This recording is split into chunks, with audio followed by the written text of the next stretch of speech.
بمكونين بس عملت لكم النهارده زبادي دانت اللي الاطفال كلها بتحبها. المكونات بتاعتنا كلها هتتقلب على البارد الاول وبعدين هنحطها على النار. معايا كوبايتين لبن باردين. هنحط اللبن اللي معانا في الحله وهضيف عليه نص كوبايه سكر. هحط نص كوبايه السكر اللي معايا على اللبن البارد. ومعايا كمان في الوصفة معلقتين كبار كاكاو، هاخدهم برضه احطهم على اللبن البارد. وكمان معانا في الوصفة دي 4 معالق نشا كبار.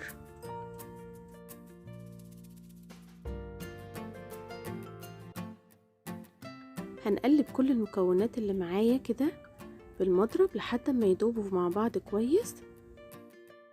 وبعدين هناخد المكونات بتاعتنا دي نرفعها على نار هادية متوسطة لحد ما القوام بتاعنا يتقل ويبقى قوامه تقيل.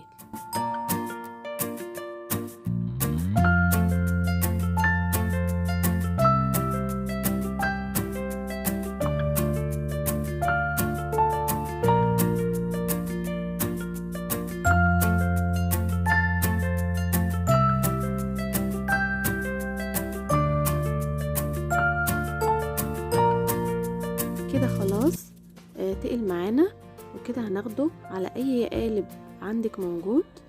انا عندي القالب ده هحط فيه.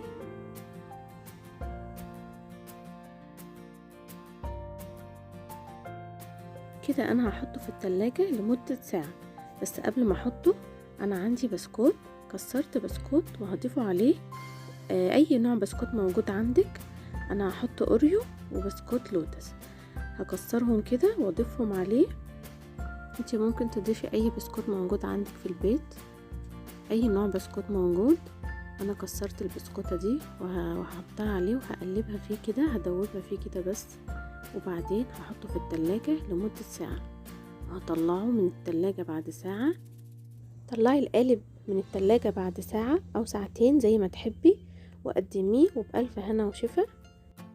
وما تنسوش في اخر الفيديو تصلوا على الرسول عليه الصلاة والسلام، وتعملوا لايك وتشتركوا في القناة وتفعلوا الجرس عشان يوصل لكم كل يوم فيديو جديد. والسلام عليكم ورحمة الله وبركاته.